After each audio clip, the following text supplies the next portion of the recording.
Hola, buenas tardes. Aquí estamos otro martes por la tarde, todos los martes a las 8:30 trataremos de estar aquí y para continuar leyendo la, la Biblia con vosotros, porque la Biblia habla por sí sola, ¿no? Nosotros podemos ser facilitadores, pero también tú en tu casa puedes leer la Biblia y Dios puede hablar contigo directamente. Entonces, pero hoy nos gustaría hacerlo juntos, así que continuamos con el libro de Hechos y hoy también vamos a hablar de una iglesia específica, de las primeras iglesias que existieron. Y paso la palabra a Dwight y ya vamos comentando poco a poco. Muy buenas tardes, estamos ya de vuelta a Madrid, pues llegamos ayer por la noche y tuvimos una semana fantástica en el norte, en Asturias, con la frescura, las chaquetas y todo, y ahora hemos vuelto a casa. Eh, Empezamos la semana pasada, empezamos capítulo 11 de Hechos, en lo cual pues vemos que Pedro vuelve, él sube a Jerusalén muy animado, muy emocionado de las noticias acerca de cómo toda la casa de Cornelio y los demás se habían entregado al Señor y cómo el Evangelio pues se había extendido ahora a los gentiles. Y bueno, recordamos que al principio algunos de los líderes por lo menos pues resistían y de que tenían el problema, o sea, de que pensaban que quizás el Evangelio era solamente para los judíos.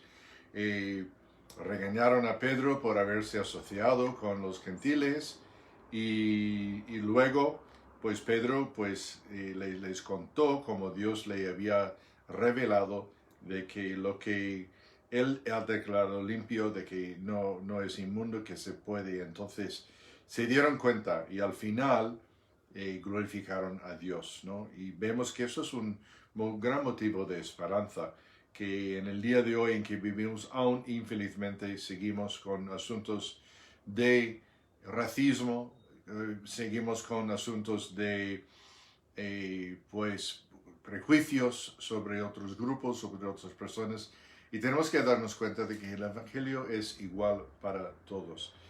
Dios ama a todos iguales y por lo tanto nuestras iglesias pues tienen que ser el lugar de refugio para todas personas, no importa el color de su piel, no importa su nivel económico, no importa su trasfondo.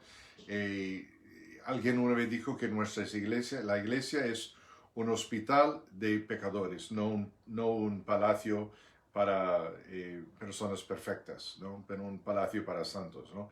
Es un hospital para pecadores, tal y cual como todos nosotros.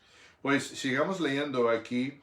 Um, Habíamos terminado con este versículo tan animador de capítulo 11, versículo 18, que dice: entonces, oídas estas cosas, callaron. Los que estaban en contra así, callaron y glorificaron a Dios, diciendo: de manera que también a los gentiles ha dado Dios arrepentimiento para vida.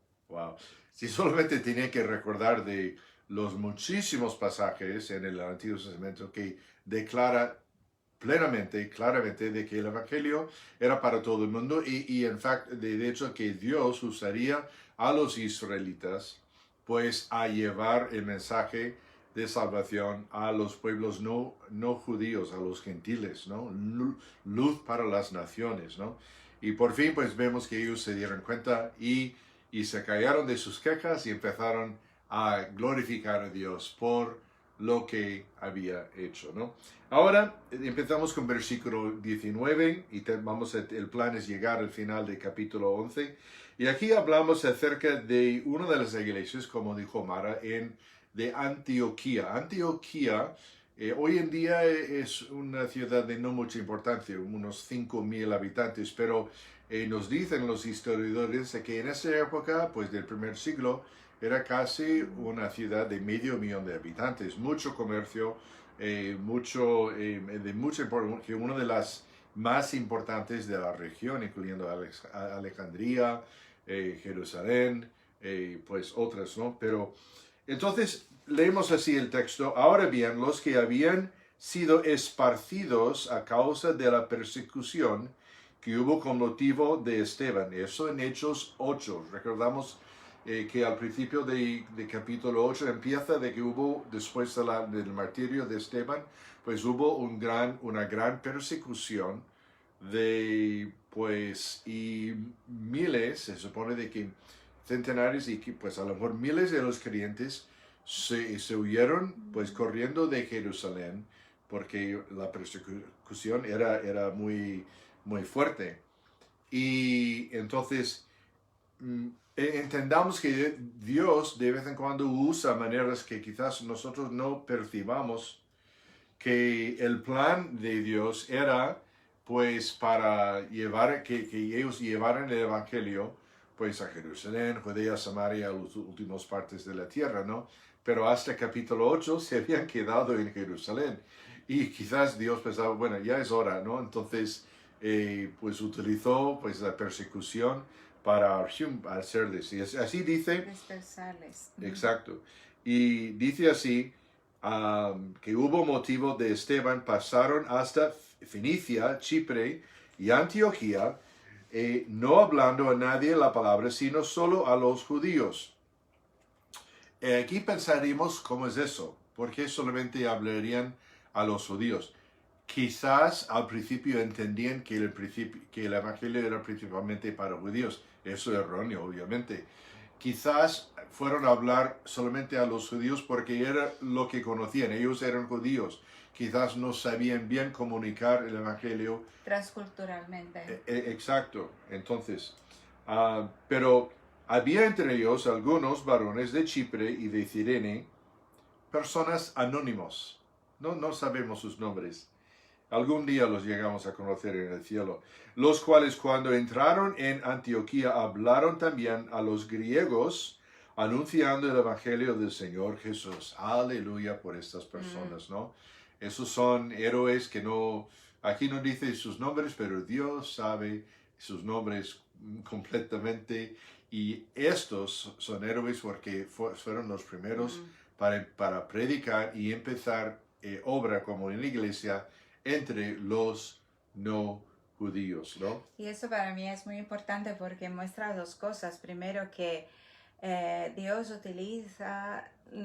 tiene un plan y tiene un propósito para cada uno, seamos quien seamos, porque nuestra propia cultura, la manera que crecemos, es importante. Los conocimientos que tenemos, Dios los utiliza para su reino. En este caso, está utilizando sus culturas para llegar con el evangelio a estas otras personas.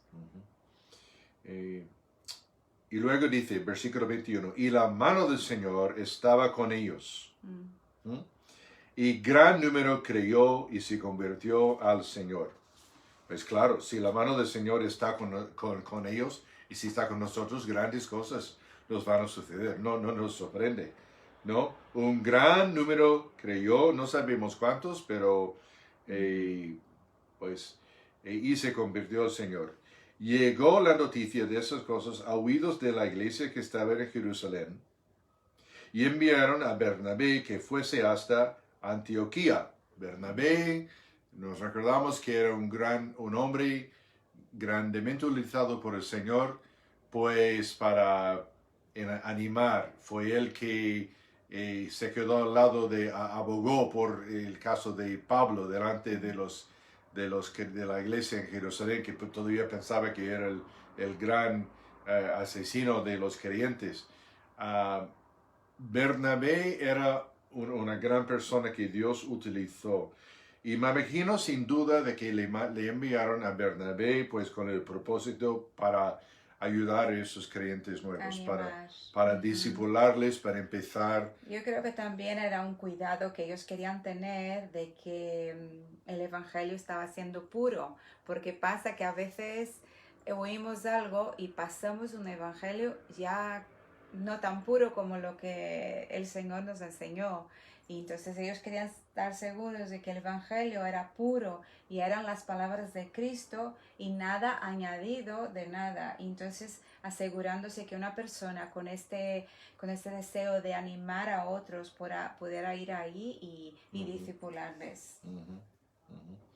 Y Bernabé pues era un gran hombre de mucha Hombre. confianza, así.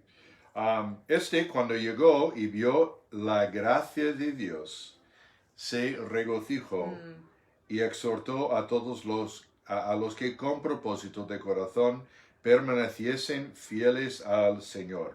Bernabé llegó y vio pues que, sabes, cuando uno conoce y otra persona conoce a Cristo, o en el caso de ellos que acaban Es de como conocer a encontrar Cristo, familia. sí, y ve la gracia de Dios, porque la persona no es lo mismo, no es lo mismo, ha sido transformada por el Espíritu Santo y hay algo intangible pero visible en una persona que es la gracia de Dios, que es diferente, es una persona diferente. Y Bernabé vio esto y se regocijó. Nos podemos imaginar, había quizás centenares, no sé, no sabemos, de personas, nos podemos imaginar este gozo que tuvo Bernabé de estar ahí, llegar y digo, wow, fantástico, gloria a Dios. Y ahora un gran elogio a Bernabé, versículo 24, que nos dice, porque era varón bueno y lleno del Espíritu Santo y de fe, y una gran multitud fue agregada al Señor. Después fue Bernabé a Tarso para buscar a Saulo, y hallándole le trajo a Antioquía. Aquí es interesante.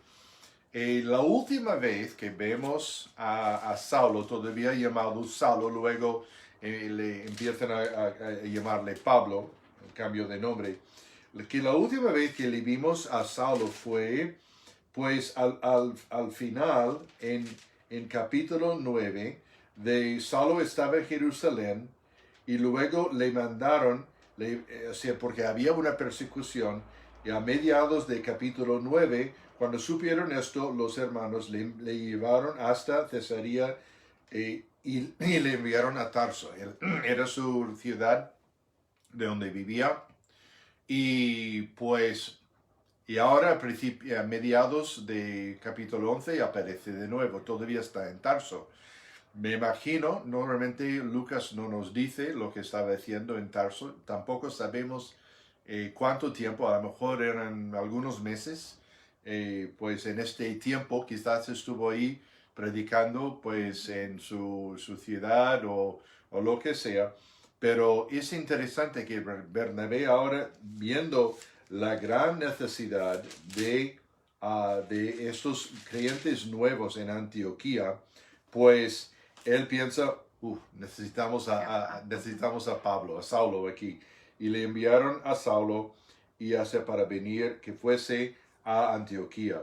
23. Y cuando llegó vio la gracia de Dios, se regocijó tanto como Bernabé y exhortó a todos los a que con propósito de corazón permaneciesen fieles al Señor. Después,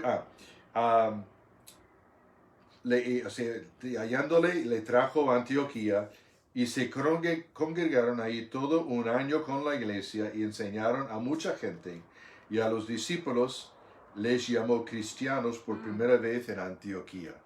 Qué elogio, ¿no? Sabemos que la palabra en su definición más simple, cristiano, es pequeños cristos, ¿no? Se supone que estaban actuando como Cristo, como pequeños cristos, ¿no? Y eso debe de ser el mejor elogio que se le puede dar a alguien que siga a Cristo, un cristiano. Uno de los libros más bonitos que he podido leer a mis hijos y cuando eran pequeños es un libro que dice ¿qué haría Jesús? ¿no? Entonces va mostrando diferentes escenas, diferentes circunstancias y siempre uno aprende a preguntar qué haría Jesús. En este caso, esta era una constante en sus vidas y debe de ser la constante en nuestras vidas para que vean Cristo en nosotros y nos llamen cristianos de verdad, no culturales, no cristianos porque he nacido en un país cristiano, no cristiano porque mis abuelos eran cristianos, pero cristianos que hacen lo que hacía Cristo, ¿no? Entonces es un reto para todos y siempre que estamos en una circunstancia no nos viene mal, no solo a los niños, a los adultos también, a preguntarnos ¿qué haría Jesús en mi situación ahora? Y actuar como tal. Pues muy bien. Sigamos con versículo 27. En aquellos días unos profetas descendieron de Jerusalén a Antioquía, y levantándose uno de ellos, llamado Agabo, daba a entender por el Espíritu que vendría una gran hambre en toda la tierra habitada, la cual sucedió en tiempo de Claudio. Entonces los discípulos, cada uno conforme a lo que tenía, determinaron enviar socorro a los hermanos que habitaban en Judea, lo cual en efecto hicieron, enviándolo a los ancianos por mano de Bernabé y de Saulo. Aquí es interesante recordar que parece, y un tema corriente, pues por el libro de Hechos y también por las cartas de Pablo, que había necesidad física en Jerusalén. Algo pues aquí por un hambre pues que sucedió, una gran hambre. También recordemos que dicen, se supone de que había miles de personas cuando la iglesia empezó, de que pues de aquellos 3,000 y luego más tarde 5,000, que eran personas que no habitaban en Jerusalén, pero que estaban ahí visitando, escucharon el Evangelio, lo creyeron, nacieron de nuevo, empezaron una vida nueva y decidieron pues deberíamos quedarnos aquí, porque mira, eso es lo que hemos encontrado de la vida y así. Y puedes... quizás fueron rechazados también por los otros también. Es posible. Y por lo tanto no nos sorprende de que esto también puede ser una de las causas de necesidad física, porque de todos era una especie de refugiados que estaban ahí. Aquí es interesante de ver el versículo 29. Aquí hay una lección para nosotros. Entonces los discípulos, cada uno conforme a lo que tenía, determinaron enviar socorro a los hermanos que habitaban en Judea. Aquí es interesante, ¿no? A cada uno, algunos quizás podían dar mucho. Bernabé, antes vemos que él a lo mejor era un hombre con muchos bienes, el hombre quizás rico, porque vendió un terreno, un gran terreno, y pues depositó, pues entregó los fondos del terreno a otros, quizás tenían poco, ¿no? Recordemos que el mejor elogio para alguien que daba algo es lo que dijo Jesús a la viuda con la monedita, de esta pobre ha dado todo lo que tenía, ¿no? O sea, para Dios no es importante la cantidad, es la calidad del regalo, es la voluntad. Y quizás alguien una vez dijo, y esto es muy importante, que quizás al final de las cuentas, cuando estamos delante de Cristo y nos pregunta, quizás no nos va a preguntar cuánto hemos dado, sino cuánto pudiéramos haber dado. Quizás no nos va a preguntar qué es lo que hemos hecho para el avance del Evangelio, sino qué es lo que pudiéramos haber hecho para el avance del Evangelio. Eso es muy fuerte y solemne de pensarlo.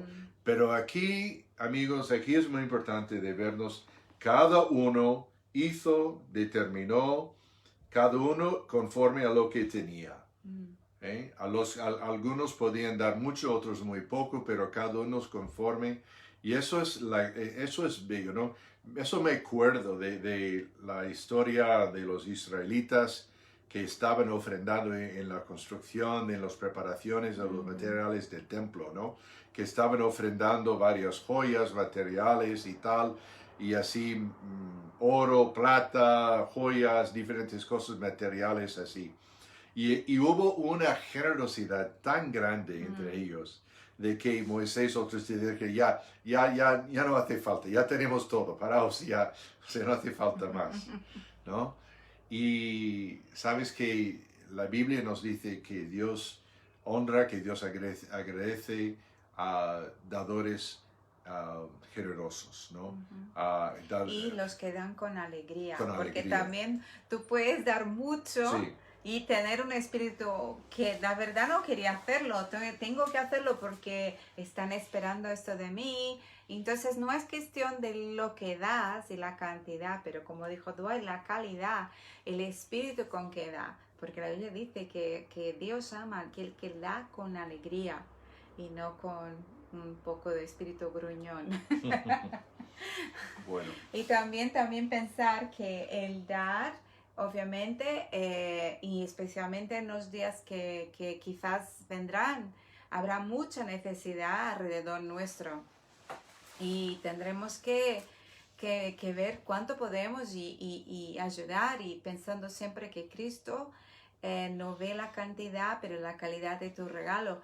Pero también puede ser en forma no solamente concreta, con cosas, pero en forma de tiempo, en forma de amistad, en forma de compañerismo, porque también eso la gente lo necesita, y a veces somos cortos con nuestro tiempo para las personas, y a veces hasta con nuestra propia familia. Entonces es algo que debemos pensar, cada recurso que tenemos, y el tiempo es uno de los más importantes. Pensar que un poco de este tiempo o mucho de ese tiempo debe ser dedicado a mi familia, a mi semejante, y especialmente al Señor. Empezar con el Señor, ¿no? Este tiempo cada mañana con Él es muy importante, porque ya empiezas el día con un prisma diferente, cómo ve Dios al mundo. Y seguramente con este tiempo, dando este tiempo al Señor por la mañana, podrás ser este dador que da con alegría durante el día, porque empieza a ver las cosas desde la manera que ve Dios. Y esto te va a ayudar, porque no vamos aquí a decir que somos siempre alegres, que estamos siempre contentos en dar. No somos así, todos somos iguales de pecadores y tenemos que trabajar en ello. Pero Jesús quiere ayudarnos a superar todas esas dificultades y ser pequeños Cristos, ser cristianos de verdad. Muy bien. Pues con esto pues terminamos capítulo 11, y pues Dios mediante pues el martes que viene pues empezamos capítulo 12. Y pues nada, gracias más una vez para estar con nosotros, que el Señor os bendiga cada uno, y pues si vas de viaje en esos días, pues de vacaciones, cuidaos, lo importante es volver. Y sobre todo en ese tiempo de verano, pues procuremos, pues sí, hay que descansar, es necesario, sobre todo de lo que hemos pasado con el COVID y tal. Pero cuidemos de no tomar vacaciones de nuestra vida espiritual. Eso, aprovechar de aún tener más tiempo, pues para pasar en la lectura de la Biblia, tiempo de hablar con Dios, etc. Y si nunca has leído la Biblia, es un buen momento de empezar. Hay muchos planes de lectura. Si vas en Google, pone planes de lectura de la Biblia. Y ahí puedes tener muchas posibilidades y seguir. Cada día lees un poquito. Y si no sabes por dónde empezar, pues os recomendamos empezar por el Evangelio de Juan. Y así, a lo mejor este verano es un verano en que vas a aprender muchas cosas sobre Jesús, y eso esperamos y oramos, ¿no? Ahora. Padre, gracias por este tiempo que hemos tenido. Gracias por lo que sucedió hace tanto tiempo en Antioquía. Gracias. Nos podemos imaginar la alegría, la explosión, las conversiones de tantas personas. Y gracias, Señor, por lo que sucedió. Pero Padre, oramos por que haya muchas Antioquías hoy en día, Mm. que haya muchas pues multitudes que llegan a conocerte, que llegan a experimentar la dinámica de una relación contigo. Así, gracias por el ejemplo que tenemos de Saulo, de Bernabé, de otros. Gracias por estos que no sabemos quiénes eran, no conocemos sus nombres, que fueron ahí para predicar y se convirtieron en esta ciudad. Gracias, Señor, por estos que han dejado huella tan grande para nosotros. Y pedimos, Señor, tu protección en estos días. Sigamos orando por la situación del COVID, que gracias que aquí pues ha mejorado tanto, pero en otros lugares no tanto, como nuestros países de Brasil y Estados Unidos, está muy mal. Oramos, Señor, por los líderes de gobierno, para todas las personas que puedan superar esta pandemia, Padre. En el nombre de Cristo Jesús. Amén. Y además podemos dejar una invitación, ¿verdad? Tenemos un nuevo grupo que se llama Embajadores. Y estamos aquí en Madrid, estamos por la zona de Arganzuela, pero también en parte de Retiro, hay por Atocha. Y este sábado, si quisieras pasar un tiempo con nosotros, pues estaremos ahí en Parque Retiro. Si quieres ir, mándanos un mensajito y te decimos dónde vamos a estar, con muchas guitarras, instrumentos. A las 6 de la tarde. Son las 6 o las 7. Estamos todavía pensando si va a ser 6 o 7 por el calor. Vamos a un poquito ver cómo va cada día, pero será 6 o 7 en Retiro y os vamos explicando. Escribinos y a lo mejor ponemos un anuncio en Facebook y podrás ver y venir a cantar con nosotros. Bueno, ahora Pues sí, nada. hasta la semana que Hasta viene. luego. Bye. Bye, no, adiós.